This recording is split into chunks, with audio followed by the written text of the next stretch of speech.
Hello and welcome back to J. Kernifer Astrology. If you're new here, my name is Jenny and I produce content for each full and new moon. Be sure to like, comment, subscribe, and share the content so that other astrology enthusiasts can benefit from its information. Hit that notification bell icon so that you can be the first to know what the cosmos has in store for you. As a reminder, these are general predictive astrology videos. For a more personalized, detailed reading, be sure to check the description box below to find out how you can get in contact with me via email to book a private reading. Readings are first come, first serve, and I do tend to book up my calendar well in advance. I have a handful of spots left for the second half of March. I'm currently taking bookings for April, May, and June 2025. Leave me a comment. Where is this magical new moon in Pisces happening for you in your natal chart? What life areas does that house represent? This will show where it may manifest for you. This new moon is ruled traditionally by Jupiter and modernly by Neptune, so be sure to also look into where those placements are falling within your personal natal chart for more information, especially if you have an empty Pisces house like I do. The Pisces New Moon 2025 peaks on February 27th at 7:44 p.m. Eastern Standard Time, 4:44 p.m. Pacific Standard Time. Please be sure to adjust for your time and location, as I know you're tuning in from all over the planet. The chart cast on the screen here is set for Philadelphia, where I live and am based, so you can ignore the clock face and the houses unless you are also local to Philadelphia or the general area. Special shout out and happy birthday to all of my Pisces friends and followers, and there are many of you. I'm gonna need you to make some noise as we celebrate all of you beautiful Pisceans in the comments section below.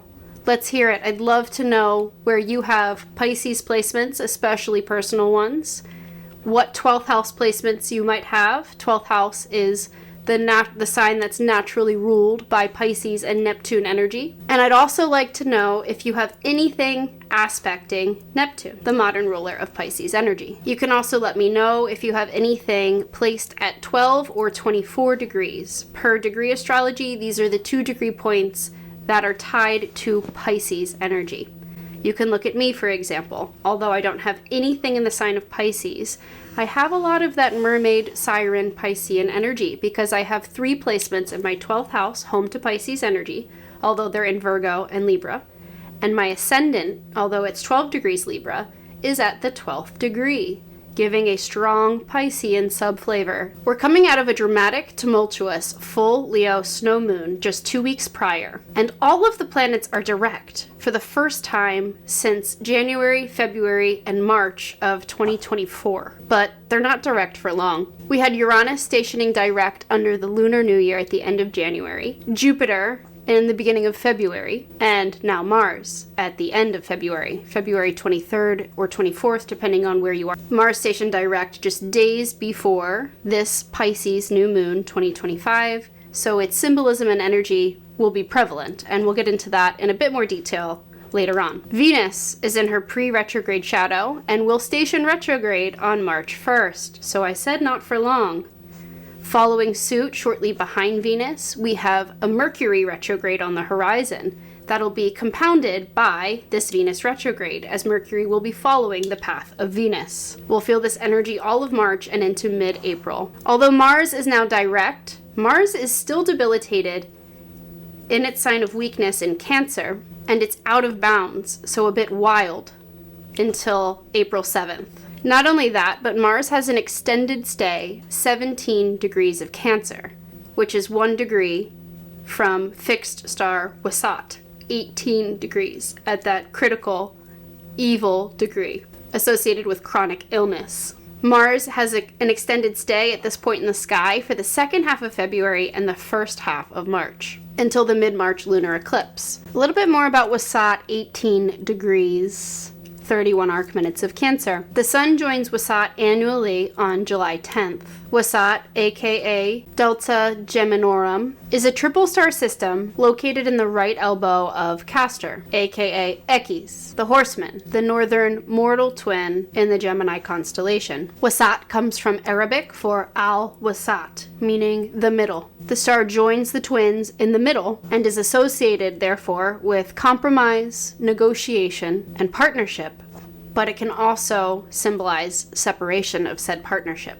It helps build bridges, form alliances, form treaties, and leads to peace over war. But sometimes things have to get worse before they can get better. Wasat is connected to violence, especially domestic violence, malevolence, destructiveness, poison, gas, and chemicals. And because Mars is in Cancer, which brings out nationalism, this domestic violence could extend to our national borders. I wouldn't be surprised if there was some sort of a terroristic attack sometime in the next 6 months against the United States that forces our hand in a global conflict, such as World War III. Wasat exaggerates ambition, and so does Mars retrograde. So we're still coming out of that Mars retrograde. Now that it's direct, it's in its post-retrograde territory, retracing its steps, highlighting and amplifying the shadow aspects of Mars or masculine energy, which can exaggerate ambition, and it can also be prone to sorrow. As with any new moon, we have the alignment of the sun representing core consciousness and the moon representing our subconscious, our feelings, which presents a perfect opportunity for setting new intentions. It's happening in the sign of Pisces, so these new intentions will be along Piscean themes. These themes include an increased need for spirituality and spiritual well-being, letting go of any illusions or delusions we might be holding on to or falling for, turning dreams into reality through consistent daily effort over time. This is what Saturn and Neptune co-present in Pisces has been all about since March 2023. Purging any unhealthy, toxic substances, influences, people, or habits. It can relate to things that disappear or have disappeared in the past, people that go missing, etc. I said it in my Lunar New Year video 4 weeks ago, but something that was once cut off, something that metaphorically died, can now be resurrected and comes back around for a second chance.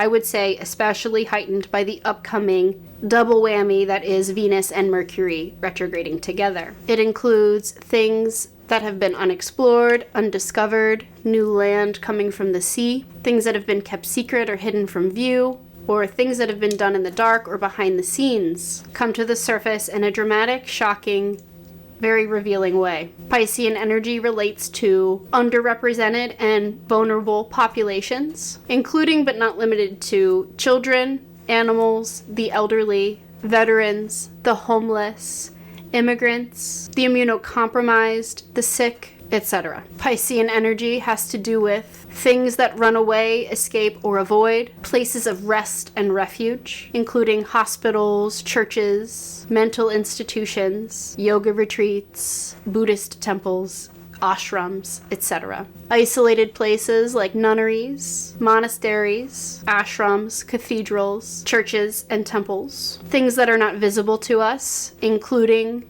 on a chemical level, diseases, medications, drugs, and poison. Things that are divine or spiritual in nature. Oil, gas, gasoline, photos, photography, cinema, and the arts. Anything vague, obscure, cloudy, or unclear. The seas, oceans, rivers, water, the tides, drowning, shipwrecks, and poisoning. In this case, the alignment of the sun and the moon happens exactly 9 degrees 41 arc minutes of Pisces, which is in the first decan of Pisces. We'll be practicing acceptance and non-judgment, releasing criticism, judgment, control, and perfectionism, escapism and avoidance versus enlightenment, reality versus fantasy, openness versus maintaining healthy boundaries, knowing where to draw the line in the sand. We'll be coming out of the fog of confusion, illusion, delusion, and uncertainty, but that fog will not fully lift until we emerge from Venus and Mercury retrograde in April, and once Mars is back in bounds, April 7th, and out of its post-retrograde shadow. Finally, after 6 very challenging months, in May. This new moon is aspecting 4 to 14 degrees of the mutable signs, Gemini, Sagittarius, Virgo, and Pisces. Pisces placements will be activated by conjunction. Virgo will be challenged by opposition, so this may play out interpersonally. If it's not happening to you, it's likely happening to your closest friends and partners, and especially with the South Node of Fate and Destiny transiting your sign until mid-July 2026. Gemini and Sagittarius will be challenged by a harsh 90-degree square, and water signs will benefit by a harmonious 120-degree trine. It's happening 9 degrees in a 9-year. 2 plus 0 plus 2 plus 5 in numerology reduces to 9, a Sagittarian and Jupiterian number associated with growth, expansion, healing, and wisdom. 2025 is the year of the wood snake. It's a time for collective transformation. Collectively, we are all in the phase of old structures breaking down and dissolving as we experience ego death at a personal and societal level. Many people panic, thinking this is the end of the world, yet it is not. It is just the snake shedding its skin. What's really happening is that the way you identify yourself is changing from a limited sense of self to a very expanded one. This is from Frequency, page 13. If you'd like to follow along at home, I highly recommend the book Frequency, and I'll include it in the description box below. Transformation, metamorphosis, or transmutation imply an alchemical change in the basic nature of something, a shift from one energy state to another. A startling change that occurs miraculously, as if by magic. The Phoenix legend exemplifies this death of the ordinary self by transmuting, purifying fire, representing spiritual growth, and its rebirth from the ashes as a creature of gold, of light and love. Frequency, page 3. This is the 5th and final new moon of 5 consecutive at 9 degrees, beginning way back on November 1st, when we had that first Pluto-Mars opposition, just a couple days after on November 3rd, with this November 1st Scorpio new moon, 9 degrees of Scorpio. This is a big deal because the universe really wanted us to focus on the themes of the number 9 and the 9th degree as we prepared to shift into 2025, this year of collective transformation. The universe wants you to focus on themes of personal growth, leaning into greater spirituality, and shedding layers of skin that we call ego. 9 degrees, 41 arc minutes falls within the first decan of Pisces, which is both ruled and sub-ruled modernly by Neptune, planet of dreams, illusion, and delusion, emphasizing creativity and imagination, and ruled traditionally by Jupiter, planet of wisdom, expansion, and growth, tied to that number 9. First decan Pisces energy will be familiar to anyone whose birthday falls between February 18th and March 1st. The constellation associated with this decan of Pisces is Pegasus, the flying horse. According to Greek legend, Pegasus was born from the blood of Medusa once Medusa's head was decapitated by the hero Perseus.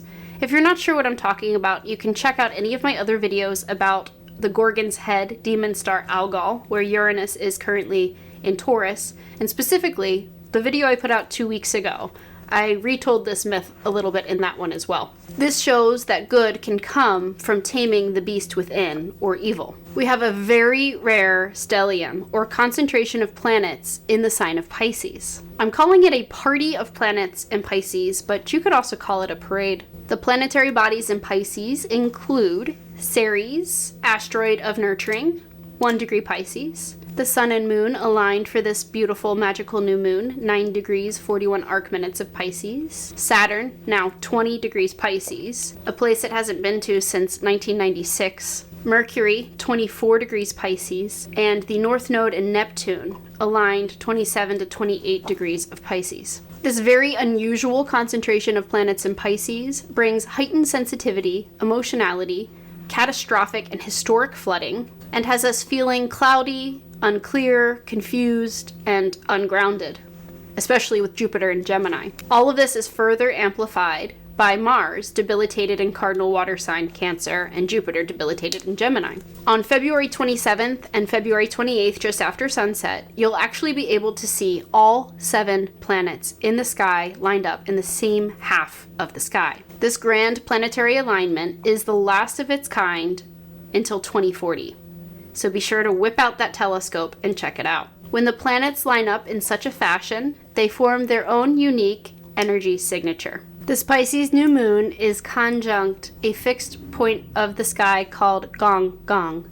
Now, this isn't how it's pronounced in Chinese, but I don't speak Chinese and I'm not going to pretend that I do. This point of the sky is associated with flooding. We literally have a flood of information coming to us with Jupiter in Gemini, squaring this Pisces new moon.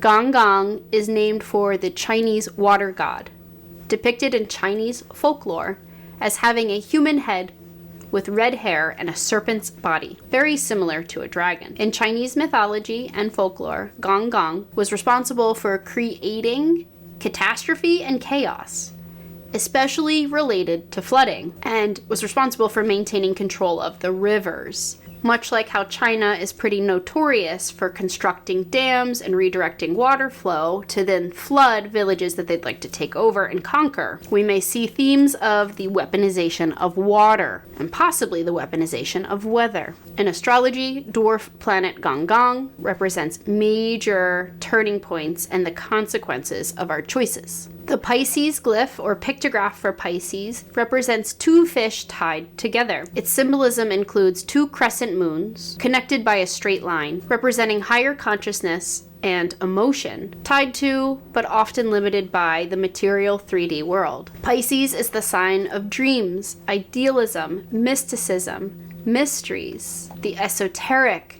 depth of emotion, artists, poets, writers, musicians, and creators. Pisces is mutable or adaptable water, with water symbolizing our emotions. So you can allow your emotions to guide you, but be cautious to stay grounded and not let them overwhelm you. It represents 2 fish swimming in opposite directions. Endings are beginnings, and beginnings are endings.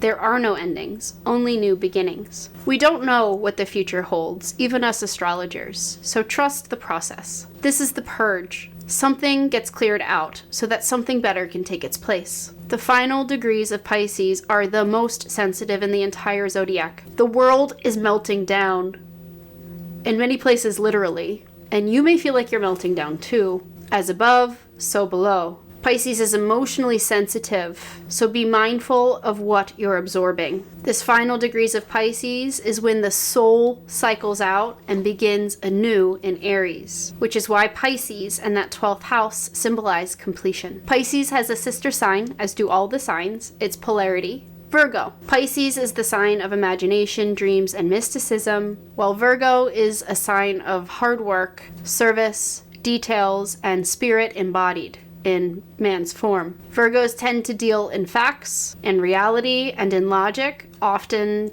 at the expense of their creativity and open-heartedness, while Pisces tends to deal in fantasy, imagination, creativity, and the esoteric, striving for spiritual success. It's important to balance these 2 energies. You can also get lost and go too far down the Pisces side of the spectrum and become completely consumed by illusion or delusion. I'm hearing Dumbledore say to Harry, "It does not do to dwell on dreams and forget to live." There is a part of every living thing that wants to become itself, the tadpole into the frog, the chrysalis into the butterfly, the damaged human being into a whole one. That is spirituality. Ellen Bass. With such a heavy concentration of planetary bodies in Pisces, the veil is thinner. It's ethereal, bringing an increase in spirituality and a heightened sense of spiritual connection among the collective as we shift into greater oneness. We are like islands in the deep sea, separate on the surface but connected in the deep. William James. Comment below, I'd love to know, what placements, especially personal ones, do you have in the sign of the fishes in Pisces? If you don't have any placements in the sign of Pisces itself, as is the case in my chart, look to the house Pisces covers. Mine is the 6th house of daily life, work, schedules, and routines. And both my full-time job and this side hustle here where I heal people through astrology and tarot, my full-time job being a stretch practitioner for Stretch Zone, healing people with my hands as I physically stretch them and assist them with their mobility and various health goals. Both involve deep healing work. Then look to where you have Jupiter and Neptune, Jupiter being the traditional ruler for Pisces and Neptune being the modern ruler. My natal Jupiter is tightly conjunct my south node in the first decan of Leo. There's that Leo energy. In the 10th house, my house of public reputation and career. And my natal Neptune is in Capricorn, part of a stellium, a conjunction of 3 planets, Uranus, Neptune, and Saturn in rulership in Capricorn on my IC. So those who know me well and know the deepest parts of me see my Capricorn nature and energy. They see how it's passed down from both parents, and they see this strong influence of Neptune and Pisces as well. What placements do you have in your 12th house? The 12th house is naturally ruled by Pisces. So the more placements you have here, the more Pisces energy you will have. This is a tough house to have placements. I can speak from experience as it represents our past life karma. I have 3 placements here, so I feel you. Ceres, 19 degrees Virgo, Mercury, 4 degrees Libra, and Venus, 8 degrees Libra, rising with my ascendant. Again, there is that blend of Gemini. There's the sun there too in the first house, Leo, Aries, all of that energy, fire and air feeding each other, all working together in my chart. This is why you're so much more than just your sun sign. You're a many-layered, complicated onion, and I'm here to teach you how and why. Mercury and Venus in the 12th house, hence that very toxic twin flame scenario I allude to and bring up the story from time to time, right here in my astrology chart. And if you're watching, thank you for waking me up. I hope you're doing well. Anything 12 or 24 degrees per degree astrology, 12 degrees and 12 times 2, 24 degrees are the 2 degrees that are associated with Piscean energy. For example, my ascendant, 12 degrees Libra, carries that strong Piscean flavor. Many see me as a siren or a mermaid. Mermaid was actually the mascot for the swim team that I swam for my entire life, and it's an important symbol to me. And last but not least, anything aspecting Neptune, especially by tight conjunction, will carry a strong Piscean flavor to it. Surrender to faith in the divine and to divine timing. We have a Venus and Mercury retrograde coming up, with Mercury following the path of Venus. Something you once thought was dead and that could not be resurrected comes back around for a second chance, especially a past life soulmate. And that's a special type of soulmate, someone that upon first meeting them, your soul feels like it's already known them.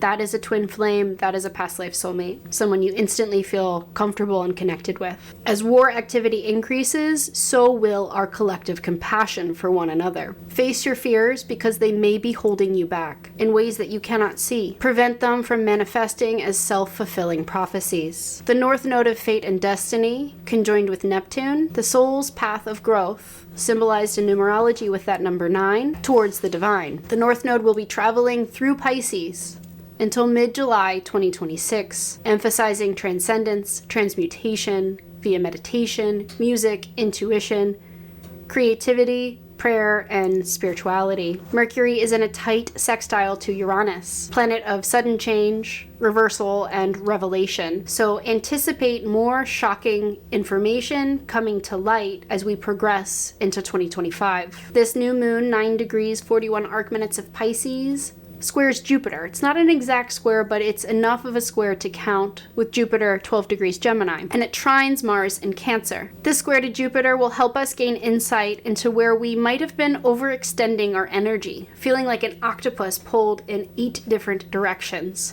having very little time for ourselves at the end of the day, when Pisces energy in fact is all about self-care and time alone to recharge. It's a very introverted energy. It needs that alone time to recharge so it can be its best self and heal others. We've been overextending ourselves and our energy may be feeling scattered. While that trine to Mars, now direct, approaching 18 degrees of Cancer, fosters right action, our ability to act in alignment with our emotions, our needs, and our deepest desires. The sun is spotlighting everything in Pisces from February 18th until March 20th this year, especially as it conjoins Saturn, Neptune, and the North Node of Fate and Destiny towards the end of Pisces season, preparing us for eclipse season, 2 weeks from now. Illusions, delusions, and lies of the past 2,000 years of the Piscean era are dissolving in this great purge. It's the beginning of the end, the grand finale. The sun's transit through Pisces shifts our focus from the intellect and higher consciousness, Aquarius, to the heart, from our desire to understand and innovate, again Aquarius, to the need to feel, something that can get lost in the stoicism of Aquarian energy. As the final sign of the zodiac, Pisces contains the totality of all of the signs that come before it. So it has the ability to tap into all of the other energies. Pisces, therefore, represents the point where all of our cumulative experiences and the lessons that we have learned converge. This is the true end of the astrological year, with the vernal equinox, the beginning of Aries season, on March 20th this year, serving as our astrological new year. So as the astrological year comes to a close, we're invited to make space and invite new beginnings in. First, you have to clear the space, you have to make room for it so that it can come in. And this is done by letting go of everything that no longer serves our highest potential, everything that has lost meaning for us, and things that no longer foster our soul's evolution or growth. Pisces season 2025, featuring the North Node of Fate and Destiny now in the late degrees of Pisces, challenges us to release our need for control as we surrender to faith in a higher power. Annually, Pisces season reminds us that time is cyclical, not linear. That God or the universe, whatever you deem that to be, communicates to us directly through signs, symbols, synchronicities, and our dreams. And we are all connected as one through energetic waves we call frequencies. Pisces season is a time to embody the element of water as you allow your emotions to lead, but don't allow them to overwhelm. And you learn to go with the flow, the tides of life. The full Leo snow moon 2 weeks ago and Pisces season urge us to release any superficial egoic attachments as we commit to service to something far greater than the self. On March 19th, 2025, we will have our final Neptune-Sun conjunction while Neptune is in Pisces. This is Neptune Cazimi. It's the final Neptune Cazimi in Pisces in our lifetimes, so it's a big deal. This is because Neptune will be in Aries for Pisces season in 2026 and 2027.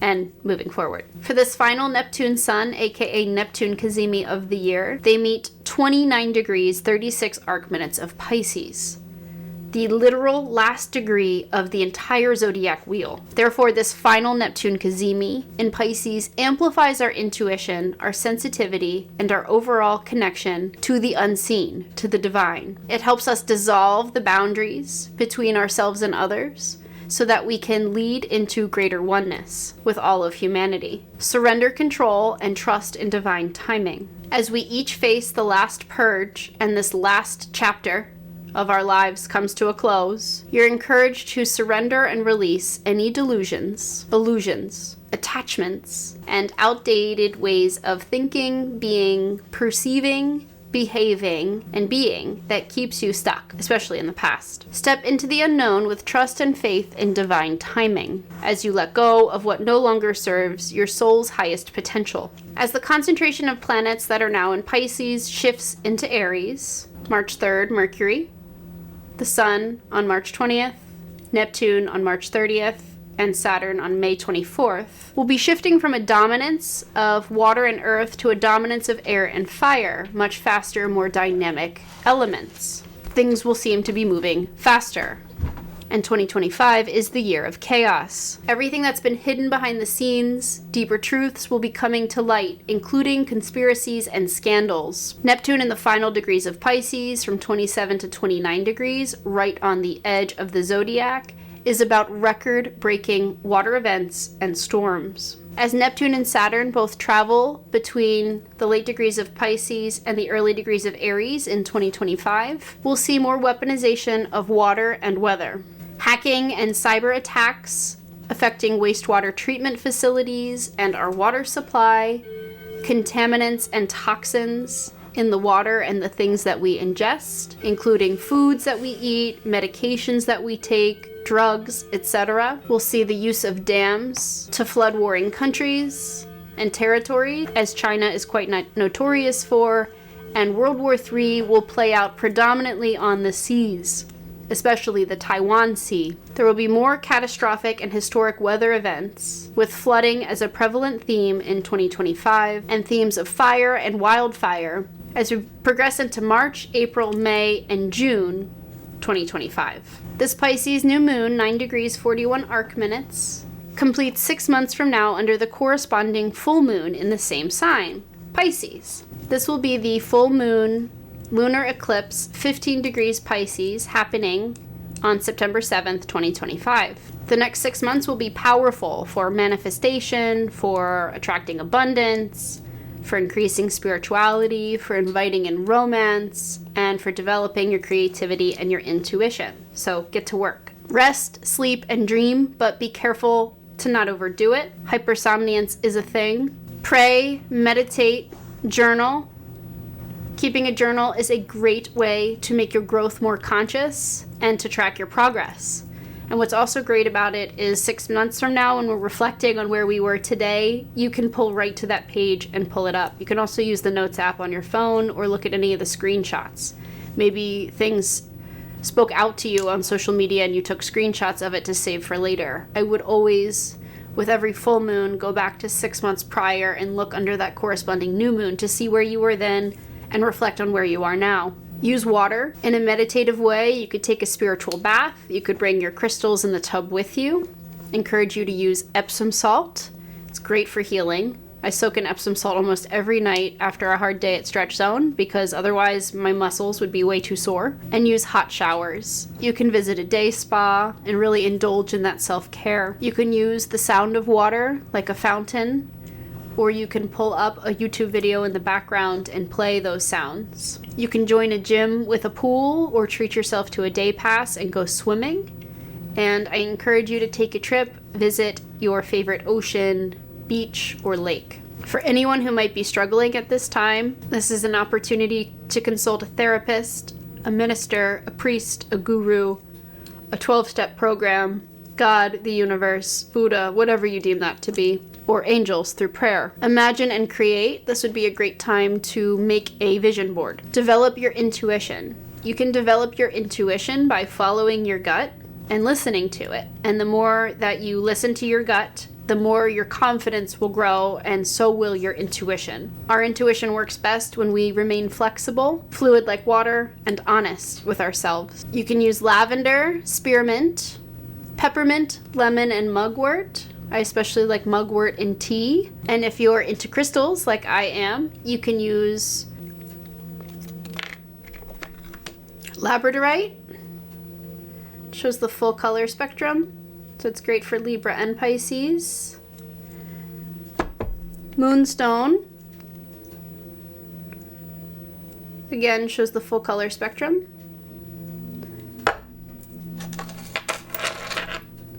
Opalite, moonstone opalite. Quartz, of course I opt for the iridescent rainbow quartz. Amethyst,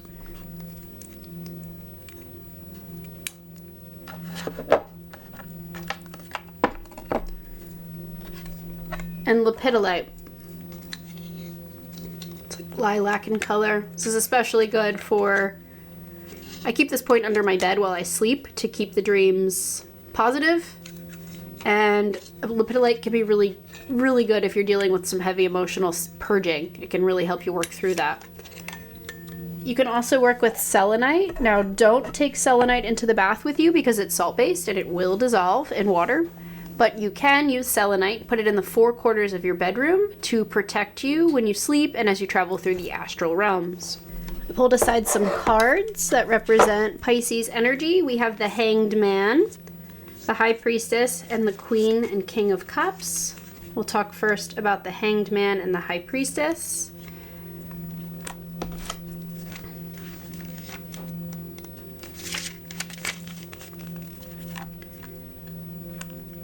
The High Priestess represents dreams, powerful visions, psychic insight, serendipity, meditation, introspection, intuition, and a spiritual experience. The priestess sits on the edge of this realm and the next as she draws down meaning and illumination from beyond the veil. Sacred insights and profound wisdom are flowing to you now, and to access them, you must tune in to your intuition and submerge your thoughts into her subconscious realm. The language of the unconscious mind is revealing itself to you now through metaphor, in dreams, or as ancient memories that resurface to be processed. Pay attention to synchronicity, any nagging feelings of being off track, as well as gut feelings that move you into a new direction at this time. The divine whispers, "Oh, it's baby girl, it's okay. You're having a bad dream? Baby girl, it's okay, just a bad dream. Where's the mean bunny chasing you again? I'm so sorry. You'll get your bunny. You'll get your bunny."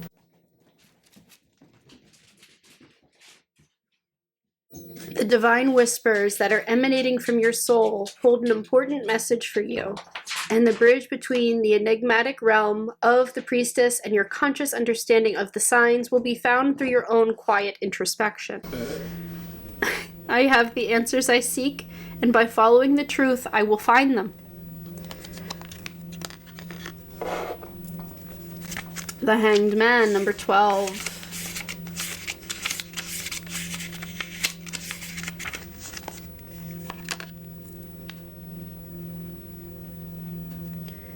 Light seer, so upright, surrendering to the will of the cosmos, an intentional pause, reflection, letting go, embracing the new, realigning with your heart and purpose, new wisdom found, spiritual teachings, sacrifice, and enlightenment. In the reverse, stagnation, self-sabotage, holding on to something that isn't meant for you, stubbornness, and a tendency to be a martyr or play the victim. Those are shadow components of Pisces energy for sure. You also should read the shadow elements of Miss High Priestess, which can be keeping secrets, gossip or mistruths, hidden agendas, fear of one's intuitive abilities, and not paying attention to the inner voice. I would say also manipulation would be one. Flow with it. Divine wisdom spills forth in moments of deep flow, and the Hanged Man is offering you the chance to look at something from a completely different perspective. When you let go of that thing that's got you stuck, you will make space for new insights and vantages to shift into place. Open your heart to the bigger plan, and you'll inadvertently tap into a whole new framework from which to see the world. Know that your path and your dream may look familiar to you, after you relinquish the need to direct or control the outcome. Surrender to the will of the cosmos and realign your life with its sacred patterns. The universe already knows which life-altering lesson is the key to your happiness, and your higher self has so much wisdom for you when you intentionally pause, stop, and listen. Be still. I lean into my inner world of limitless miracles, surrendering to the divine will of the cosmos.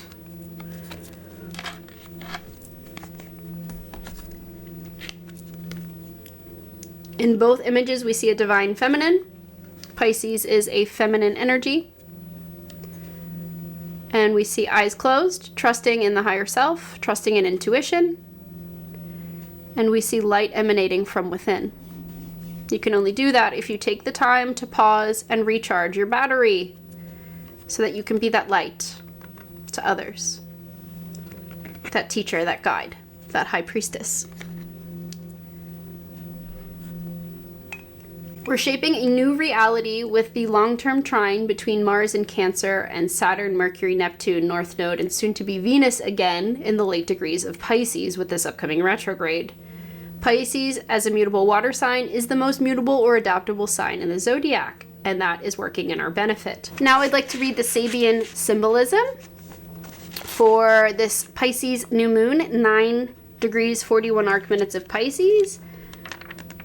As with anything moving forward, we will round up. If it were a retrograde, we would be, you always want to look at the point where the energy is converging. So in this case, we have the alignment of the sun and the moon, 9.5 almost, so 9 degrees 41 arc minutes of Pisces. So the energy is converging toward the 10th degree. If we were talking about Mercury stationing retrograde, 9 degrees 36 minutes of Aries, we would be rounding down. You always want to look at the direction the planet is moving and where the energy is converging. With a new moon, they're moving forward. It's not a retrograde. So Pisces, 10 degrees. An aviator in the clouds. We're on page 373 of the Sabian Symbols, A Screen of Prophecy by Diana E. Roche, or Roche, if you'd like to follow along. An aviator in the clouds. Keyword, observation.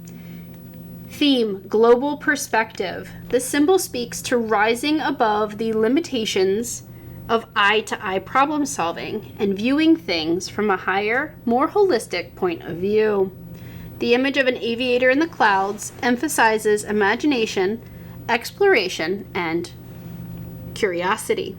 The implication here is that this degree refers to creative or abstract thinking and the development and testing of new ideas.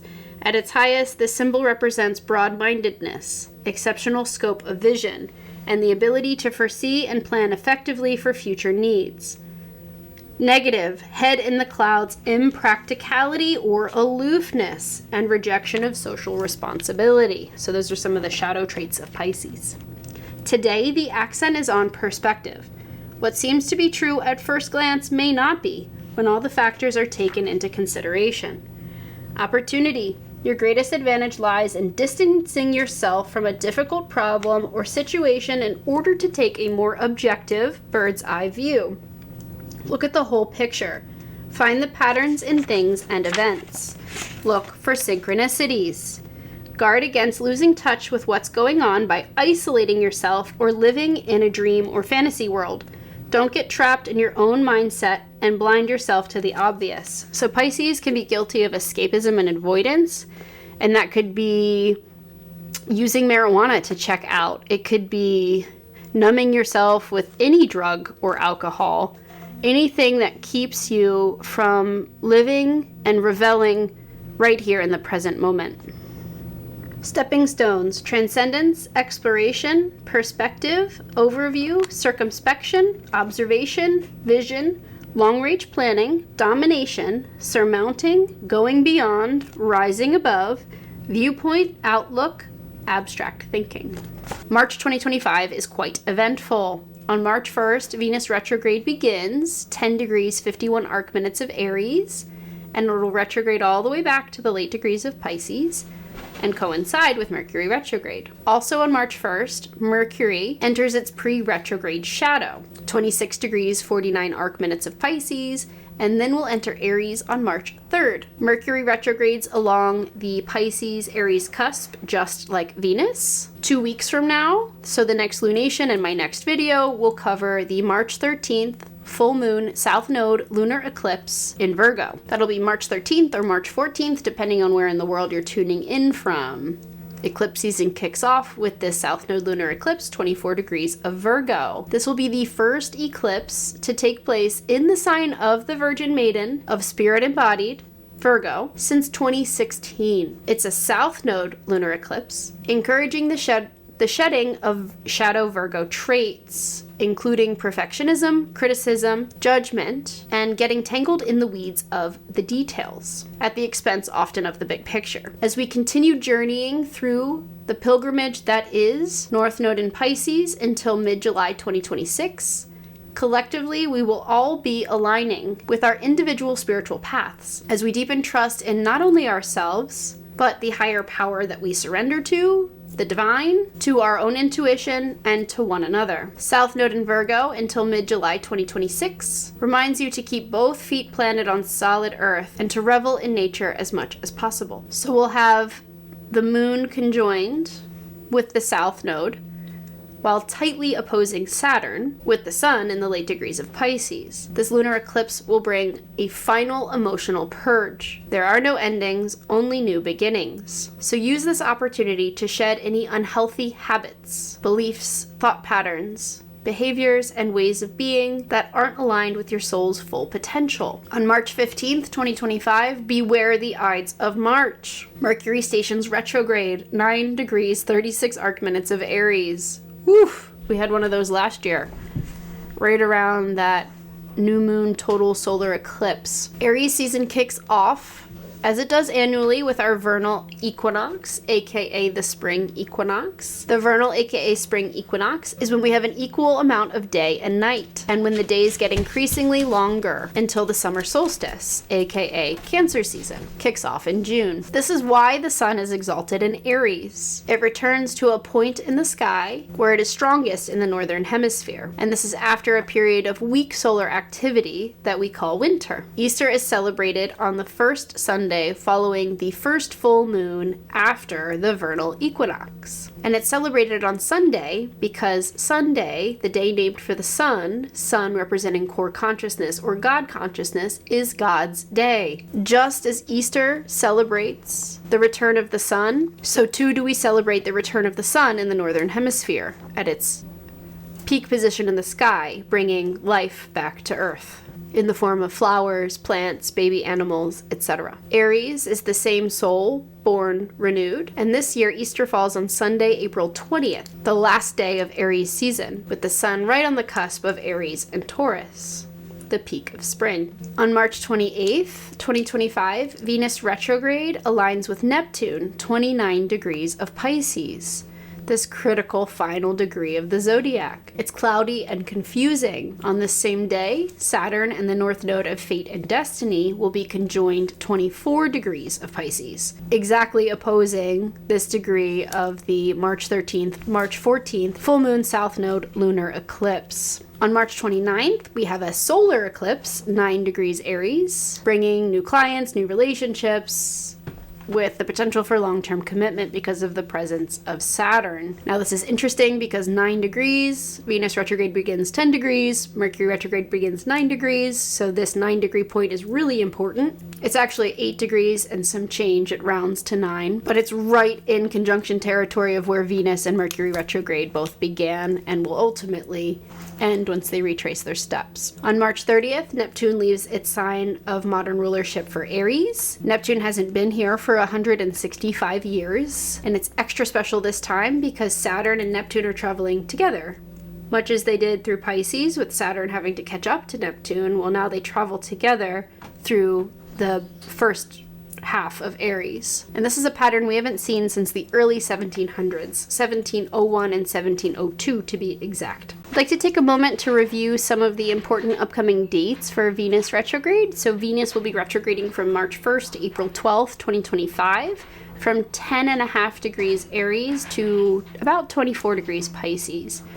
This happens every 18 months. The last Venus retrograde was in Leo during our summer of wildfire, the summer of 2023, from July to September 2023. Venus retrogrades for about 40 days and 40 nights. Sometimes it's 42 days and 42 nights, and it forms an 8-pointed star in its pattern. We'll be returning to 2017, March 4th to April 15th, 2017, when Venus last retrograded through this part of the sky, from 13 degrees Aries to 26 degrees Pisces. What you can expect with a Venus retrograde.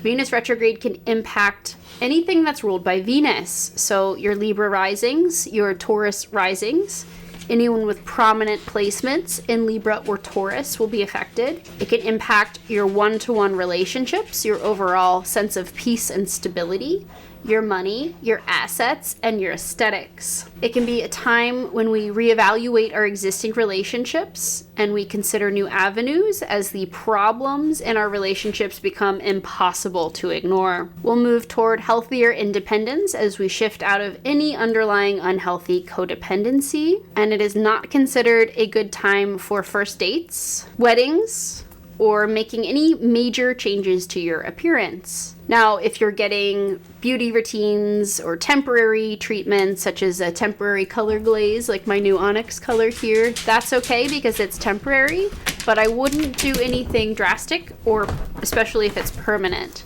Things like your regular Botox treatments that you've been doing for years, that's probably still fine. You may want to move your appointment to be before Venus begins her retrograde on March 1st, but she's already pre-retrograde shadow, so at this point, I apologize for not getting this out sooner, but I think you'll be fine. Just no cosmetic surgery, nothing major, nothing drastic. And this goes with major purchases as well. Venus retrograde seems to have a pattern of like losing jewelry. So if you have important jewelry, it might be good to put it away and lock it up just until Venus is out of retrograde mid-April. And I can attest to this. I've definitely lost some of my favorite pieces. Literally like dangly earrings that flew out of my ear while I was driving my convertible, which just seems ridiculous. But anyway, things like that seem to happen with Venus retrograde. No major purchases. And with the double whammy of Venus retrograde and Mercury retrograde, slow down. Watch, double check, read your emails before you hit send. Make sure it's going to the right party. Have somebody tone check it for you. You may want to just take a break in general. Mercury retrograde tends to affect like appliances, technology, anything used for communication. It'll be in Aries and Pisces, so it could relate to those things. The last Mercury retrograde, I had a major injury to my leg, and often injuries happen. A big Aries pattern is not resting and not slowing down. I'm one of those stubborn athletes who like literally doesn't stop unless God strikes me down or the universe strikes me down. In this case, we were on vacation. And yes, I know better, especially with Mars in the 9th house, to plan a spontaneous vacation during a Mercury retrograde. However, the vacation was entirely free, as I had like 80,000 frequent flyer miles to use, so I was able to treat myself and my boyfriend.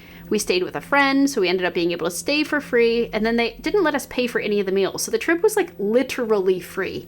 And I can't explain to you how grateful I am for that experience, but also with the lure of that temptation, you can still say no. Right? Just because you have those frequent flyer miles to use or lose doesn't mean you have to use them right now. So yes, I went on this vacation, and it was my brother's birthday, April 3rd. We decided, every day was sunny, except this one day had a chance of thunderstorms. And these friends, love them to death, but they are 0 for 2 for ignoring imminent storm warnings. The first storm warning they ignored, specifically in Florida, they ended up sleeping in their rental Jeep in the parking lot of a CVS. Because in April, Fort Lauderdale gets crazy flooding, and this time it was so bad they had to shut the airport down. Now this time, we were in the Clearwater area, taking the Pinellas Trail from Dunedin to Tarpon Springs, the sponge capital of the world. And we only went, I think it was like 12 kilometers or 12 miles, something like that. I forget if it was kilometers or miles on the electric bike. We decided we had to rent bikes that day, and as we're signing the liability waiver, the guy is literally like, no, you need to be back by 1:30. I'm serious, this is going to be a bad storm. And we're like, yeah. Well, it was a bad storm. We got caught in it. We got separated. Now, you can't really get lost because you can only go north or south on this trail. But boy, oh boy. I had one AirPod in because I was listening to music while also keeping my wits about me. But the wind had gotten so we were literally trying to race the storm. The wind had gotten so strong, it whipped the AirPod out of my ear. And I remember thinking, I was like, do I eat the cost? Do I just let it go? But no, I'm stubborn and I'm kind of frugal sometimes too. So I decided to brake. It was my first time ever riding an electric bike, especially in these conditions. I went to brake. I was on a bridge. A lot of factors. I ended up flying off of the bike. I landed on my hip. My hip got stuck that way for a good 6-7 months. And the very first step I took, I tore something in my knee. I ended up finding out later it was my ACL and my meniscus, and it's an injury that I am still recovering from a year later and may always affect me in the future unless I opt to get the surgery, which still could affect me. We're taking the wait and see, the very conservative approach, and my orthopedic, gosh, he's probably gotten $12,000 off of me at this point, but I trust him. He's known me a long time. He knows all my injuries. Long story short, we with strong Aries energy can be a little stubborn, and sometimes rest is a thing we don't prioritize, and sometimes it takes an injury to force you to rest.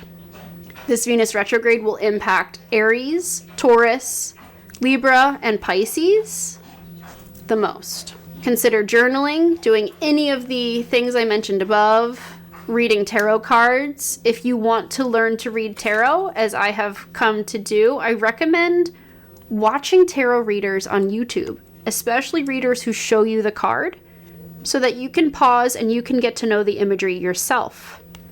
I recommend getting yourself a deck that you feel connected to. I love the Light Seers Tarot deck.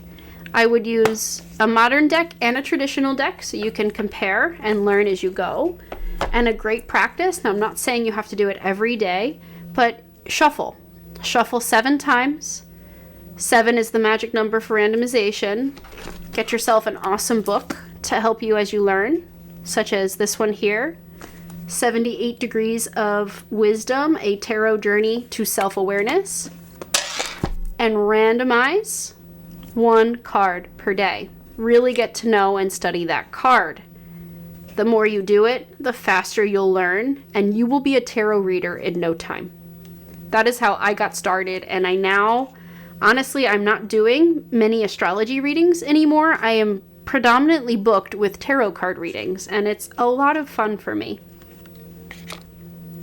Also look out for blasts from the past. They could be past work opportunities and past romances that come around for reconciliation or closure. There could also be some sort of a romance at the workplace, depending on where it's falling in your chart. For me specifically, on the cusp of my 6th and 7th house, I suppose that's a possibility. Most of my clients are older, but you never know. And Mercury following Venus's path from mid-March to April 7th. Reevaluate your existing friendships and relationships. Remember to be flexible, be patient, and review all communication and styles of communicating. Aries can be, especially Mercury in Aries, can be a little blunt. It can be a little direct and a little assertive. I definitely can come off that way. And it can rub people the wrong way if you're not careful. It can even, when taken too far or when you're too caffeinated, it can come off a little aggressive, so be careful. Now for the important dates for Mercury. For Mercury's retrograde, March 1st, Mercury enters that pre-retrograde zone, pre-retrograde shadow, 26.5 degrees Pisces. On March 15th, the Ides of March, Mercury stations retrograde, 9 degrees 36 arc minutes of Aries. On April 7th, Mercury stations direct, 26.5 degrees of Pisces, the same day that Mars is finally back in bounds within its boundaries. And on April 26th, Mercury will leave its retrograde zone, so the post-retrograde shadow, 9 degrees 36 minutes of Aries. Thank you for watching. If you're still with me, you're a real one. Drop your current most used emoji in the comments. If you took anything away from this video, we ask that you like, comment, share the content, and subscribe. If you enjoyed this video, we know that you'll enjoy the full playlist and this additional video. Thank you so much. Love you, and see you soon.